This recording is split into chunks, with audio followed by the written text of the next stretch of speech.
प्रेमानंद महाराज जी कहते हैं कि नवरात्र में जो लोग झूठ बोलते हैं वह कभी खुश नहीं रह पाते। ये 13 दोष ऐसे हैं जिसके जीवन में होंगे तो उसको कभी शांति, कभी सुख, कभी ऐश्वर्य टिकेगा नहीं और दुर्गति निश्चित हो जाएगी। बहुत ध्यान से सुनो, एक श्लोक में 6 दोष और दूसरे श्लोक में 7 दोष हैं। उपासक को कभी भी इन दोषों को अपने अंदर टिकने नहीं देना चाहिए। और जो संसार के मार्ग में चल रहे हैं, अगर इन दोषों में चलेंगे तो वह जो आपके पुण्य कर्मों से ऐश्वर्य है वह भी नष्ट हो जाएगा। आप दुख, चिंता, शोक से ग्रसित होकर बड़ा दुख में जीवन व्यतीत करेंगे और आपकी गति बिगड़ जाएगी, दुर्गति हो जाएगी। ये 13 दोष दिमाग में लिख लो, डायरी में लिख लो, क्योंकि यह नोट हो रहा है, आवाज डाली जाएगी। आप बार बार सुनिए, इनसे बचिए। अपनी प्रशंसा अपने मुंह से नहीं करनी। अगर आप अपने मुंह से अपनी प्रशंसा करते हो तो आपके पुण्य नष्ट हो जाते हैं, बुद्धि गिर जाती है, भ्रष्ट हो जाती है। अगर आप परमार्थ में भी चल रहे हैं तब भी, और व्यवहार में तो निश्चित ही आपके पुण्य नष्ट हो जाएंगे।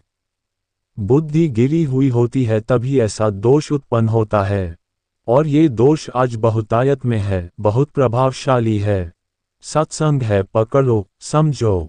अपने मुख से कभी अपनी बाई मत करना। अगर कोई व्यक्ति अपने मुंह से अपनी बाई करता है तो उसके सुकृत पुण्य कर्म नष्ट हो जाते हैं, बुद्धि पतित हो जाती है, फिर वह निर्णय करने लायक नहीं रहती। जैसे अगर हमारा सारथी हमारा ड्राइवर मूढ़ हो जाए तो वह हमें कहीं भी गिरा देगा, वैसे ही बुद्धि अगर भ्रष्ट हो जाए तो वह गलत निर्णय दिलवाएगी। लोलुपता, लालच, यह वृत्ति नहीं होनी चाहिए। धर्म से चलो, धर्म के द्वारा जो प्राप्त होगा उसी से अपना भरण पोषण करो। आप देखना, आपके बच्चे स्वस्थ होंगे, बुद्धिमान होंगे, परिवार में सुख और शांति बनी रहेगी। आप दीपक की तरह जलोगे और बहुत काल तक प्रकाश फैलाओगे। लक्ष्मी जी भी आपके घर में स्थिर रहेंगी। लेकिन अगर लोलुपता आ गई, हिंसा, छल, कपट, व्यभिचार, चोरी, ऐसे धन आ भी जाए तो वह हाइजिन की तरह आएगा, एकदम प्रकाश देगा और फिर अंधकार में डुबो देगा। तुम्हारे जो सुख के साधन हैं, तुम्हारा शरीर, तुम्हारे बच्चे, तुम्हारी पत्नी, तुम्हारा परिवार, उन्हीं को देखकर तुम दिन रात जलोगे बिना आग के। उनके आचरण, उनके अंग, उनका दिमाग, उनका व्यवहार ऐसा होगा कि वे तुम्हें दुख देंगे। ये लोलुपता अगर उपासक में या किसी भी व्यक्ति में है तो यह उसे नष्ट कर देती है। सावधान, अपमान सहन न कर पाना। यदि आपका अपमान होता है तो आपको उसे सहन करना होगा, क्योंकि अपमान सहने से आपके पाप नष्ट होते हैं। लेकिन जो तनिक भी अपमान होने पर बहुत क्रोधित होकर दूसरे का अपकार करने लगता है, ये प्रवृत्ति उसका पतन कर देगी, यह आपको फंसा देगी। हृदय जलेगा, अर्थव्यवस्था नष्ट हो जाएगी, परिवार दुखी हो जाएगा। जरा सी अपमान की संभावना में आप किसी से भिड़ गए, यह आदत आपको गड्ढे में गिरा देगी। लेकिन अगर आपने अपमान सह लिया तो वह सहन करना अग्नि बन जाएगा उस व्यक्ति के लिए। उमा, क्षमा सापेक्ष भारी। तुम्हें कुछ करने की जरूरत नहीं, उसका कर्म ही उसे दंड देगा। आप शांत हो जाए, आप सत्संगी हैं, आप शांत रहिए। निरंतर क्रोध और द्वेष का चिंतन, बैठे बैठे द्वेषियों का ही चिंतन करते रहना, अंदर क्रोध का चिंतन करते रहना, ये बहुत बड़ा दोष है। द्वेष भरी बातें, द्वेष भरे कर्म, द्वेष भरे विचार, बस दिन रात उसी में जलते रहना। उपासक को तो क्रोध करना ही नहीं चाहिए, बहुत शांत रहना चाहिए। ठीक है, अभ्यास में कभी क्रोध हो सकता है, उसको भी समन करो, अंदर से प्रायश्चित, जैसा कि अब गलती हुई आगे नहीं करेंगे। और व्यवहार में भी क्रोध को आप पीना सीखें। अगर बार बार आपका क्रोध प्रकट होता ही रहेगा, आपका स्वभाव बिगड़ जाएगा, आपके पुण्य नष्ट हो जाएंगे और आपका जीवन नष्ट हो जाएगा। देने वाला उतना दे देगा आपको आनंदित, पैसा खर्चा सब पूरे जीवन का विध्वंस मचा दिया क्रोध ने। कहीं भी आप देखो, किसी से क्रोध करके देखो, फिर देखो, तुम्हारा भजन चल रहा है, तुम्हारी वो आनंद वृत्ति है। नहीं, जलोगे, और वो जलन और गुस्सा दिलाएगी, और वो बैठे बैठे जलो। नहीं, ये क्रोध जो है, ये चाहे व्यवहार में हो या परमार्थ में, दोनों की हानि करने वाला है। और आश्रित जनों की रक्षा ना करना, ये बहुत बड़ा दोष है। अगर कोई भागकर आपके पास आ गया है, कोई पशु पक्षी या कोई मनुष्य, तो आपको चाहिए कि अब चाहे हमारे पहले प्राण जाएं, उसकी रक्षा करेंगे। सिवी जैसे तो कोई बिरले ही होते हैं, पर इतना जरूर ध्यान रहे, जैसे कोई पशु या पक्षी किसी भय से आपके सीमा के अंतर्गत आ गया है, अब उसकी रक्षा करनी है आपको। अगर आप स्वयं मार देते हैं या मरवा देते हैं, यह आपकी सुकृत नष्ट कर देगा या आपकी दुर्गति का कारण बन जाएगा। और जो पाप कर्म उत्साहित होकर करते हैं, उपासक को तो बहुत सावधान रहना चाहिए, पर व्यवहार में भी जो नहीं करना चाहिए। अगर वह पाप कर्म आपके द्वारा मन में प्रेरित हो रहे हैं, संकल्प बन रहा है, क्रियाएं हो रही हैं, दुर्गति पक्की, पुण्य नष्ट हो जाएंगे, दुख अशांति बढ़ती चली जाएगी, कभी शांति नहीं प्राप्त कर पाएंगे। ऐसा नहीं कि जो मन में आवे सुख करें। पापाचरण निडर और उत्साहित होकर करना, अगर ऐसे लक्षण हैं, निश्चित दुर्गति होती है। ये 6 अपनी बहुत बाई करने वाला, अपने मुख से लोलुपता, तनिक से अपमान में सहन करने वाला, निरंतर क्रोधी, आश्रित जनों की रक्षा न करने वाला और निडर होकर पाप कर्म करने वाला। दूसरे श्लोक में 7 दोष और हैं। एक, संभोग का ही चिंतन करना, संभोग में ही मन लगाना, संभोग दूसरी स्त्रियों के साथ करने की भावना रखना, यह नष्ट कर देता है सब कुछ। ठीक है, धर्मयुक्त काम भगवान ने आदेश किया है। आपका पानी ग्रहण संस्कार हो गया है। संतान उत्पत्ति की भावना से कुछ पवित्र तिथियों का त्याग करते हुए चर्चा में हुई है। एक नियम है, एक आदेश है शास्त्र का। आप बहुत काम प्रवृत्ति वाले हैं, तो प्रत्येक मास में जब माताएं बहनें पवित्र हो जाती हैं मासिक धर्म से, तो जिनका पानी ग्रहण आपने किया है, जो पत्नी स्वरूप है, वह ठीक है। वहां भी बार बार के लिए व्यभिचार प्रवृत्ति के लिए शास्त्र आदेश नहीं करता, संयमपूर्वक और उसका चिंतन नहीं करना पग संस्कार है। घर में विराजमान है, एक संयम, एक नियम के अनुसार उसका चिंतन। चिंतन तो फिर भ्रष्ट कर देगा। चिंतन प्रभु का करना है, चिंतन प्रभु की सेवा का करना है। जो आपके कर्तव्य हैं, उसके चिंतन से बचो। ये घातक है, बहुत बड़ा जहर है। अगर विषय चिंतन होने लगा तो मरोगे, जिंदा जलोगे, दुर्गति भी होगी। ये अंदर की जो आग है, नामा अग्नि, ये इतनी बढ़ती चली जाएगी, तुम्हारे होश खराब हो जाएंगे कि मुझे क्या करना चाहिए, क्या नहीं करना चाहिए। कुआं, मदना अंधा हो जाएगा, नहीं दिखाई देगा कि अनुजा क्या है, तनुजा कौन है, कुछ नहीं। भ्रष्ट बुद्धि, संभोग का चिंतन, चिंतन नहीं। धर्मयुक्त काम आदेश है शास्त्र में। यदि आप प्रवृत्ति मार्ग में हैं तो अपनी पत्नी को, जो पाणिग्रहण से स्वीकार की है, वहां भी पवित्र तिथियों का त्याग करते हुए, एकादशी है, रामनवमी है, नवरात्रि है, जन्माष्टमी है, राधाष्टमी है, जो पवित्र तिथियों का त्याग करते हुए और जो मर्यादाएं हैं उनके अनुसार ही। और कहीं पराई स्त्री के साथ संभोग की बात निश्चित दुर्गति पक्की है।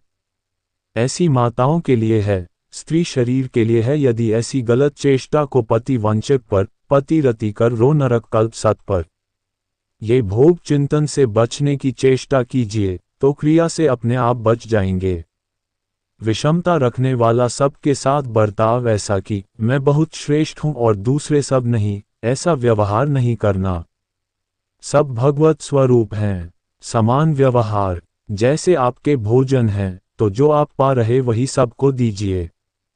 बैठने की व्यवस्था, उठने की व्यवस्था क्रम बाय क्रम पर, उसको भी नीच भाव से मत देखिए। उस कोटि का उसको प्यार दीजिए, दुलार दीजिए, सम्मान दीजिए।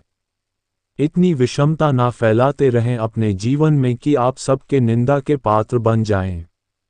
विषमता नहीं, सबको प्यार। हाँ, ठीक है, पुत्र का अलग प्यार है, भाई का अलग प्यार है, पिता का अलग प्यार है, पर हमारा व्यवहार प्रीति युक्त होना चाहिए, विषमता भरा नहीं होना चाहिए। अगर हमारे चित्त में विषमता ही रही तो संसार है, प्रभु नहीं है। जीत विषम संसार कीर्ति जग बिस्तरे। जो विषमता पर विजय प्राप्त कर लेता है वही भगवत प्राप्ति का अधिकारी होता है। यह विषमता बहुत बड़ी हानि है। तीसरी बात, अत्यंत मानी होना। जहां आपके प्राण कमजोर होंगे, पुण्य नष्ट होगा, आयु श्री सब नष्ट होना है। ऐसे आचरण करवाएगा गुरुजनों के साथ, महापुरुषों के साथ, यह बहुत नीच प्रवृत्ति है। अत्यंत मानप्रियता, मुझे सम्मान मिले, उत्तम प्रवृत्ति है सबको मान देना, स्वयं अमानी रहना। चौथा, दान देने की बात कह के मुकर जाना या दान देकर पश्चाताप करना। दे दिया है, बहुत जल रहे हो, दूसरे से वार्ता कर रहे हो कि पता नहीं क्या बुद्धि में हो गया, हमने उसको इतना कह दिया, उतना दे दिया, क्यों दे दिया। ऐसा मतलब अंदर चिंतन करना, क्यों दे तो दिया। इसके बाद जो आपकी जलन हो रही है, पश्चाताप सुकृत नष्ट हो रहे हैं। दान देकर पश्चाताप करना या दान देने की बात कह के मुकर जाना, जैसे आपने कह दिया आपको इतना दूंगा, अब आप मुकर गए तो ब्याज सहित तुम्हें देना होगा, ये तुम्हारी दुर्गति का कारण बन जाएगा। ऐसे ही नहीं बोलना चाहिए, बहुत होश से। वाणी एक अमूल्य है, जो कोई बोले जान है तराजू, तोल के तमुखार बानी। पांचवां, अत्यंत कृपण होना। न अपने परिवार को सुखी कर पा रहा, न अपने को सुखी कर पा रहा। एक एक सिक्का बैंक में जो मर गया। धन की वास्तविक गति यही है कि अपने परिवार को खूब उसकी अनुकूलता प्रदान करो, उसमें से कुछ हिस्सा किसी ऐसे को दो जिससे तुम्हें बदले में कुछ लेने की भावना ना हो। कोई साधु, महात्मा, गाय, पशु, पक्षी, किसी भी जीव को बीमार है, शरीरधारी है, उसके लिए जिससे कभी कुछ लेने की भावना ना हो, एहसान की भावना ना हो, सो धन धन्य। प्रथम गति जो कि धन्य हो गया उसका धन। अब वो कृपण का धन किसी काम में नहीं, ना सुख, ना परिवार के सुख, ना धर्म कार्यों में व्यर्थ जीवन चला गया। उसी धन का चिंतन करना, उसी का संग्रह करना और उसी की रक्षा करते करते शरीर छोड़ देना।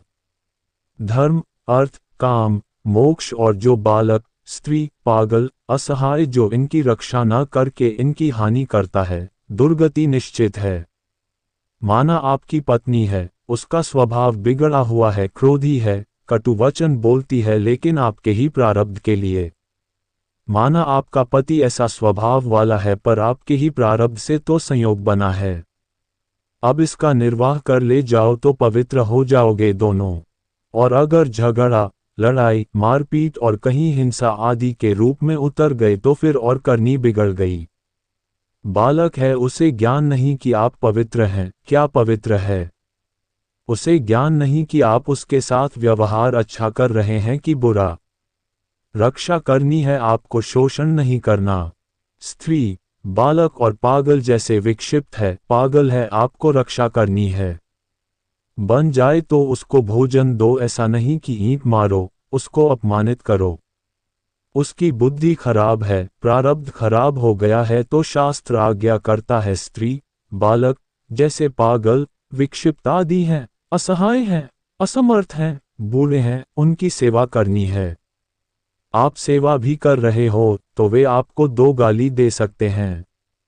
उनकी बुद्धि बिगड़ गई है, आपको उनको दंड नहीं देना, मारना नहीं है। मान लो आपके बड़े बूढ़े बुजुर्ग जन हैं, आप सेवा भी कर रहे हो तो आपको कटु वचन बोल सकते हैं, आपकी निंदा कर सकते हैं, लेकिन आपको उनके साथ व्यवहार सद करना है।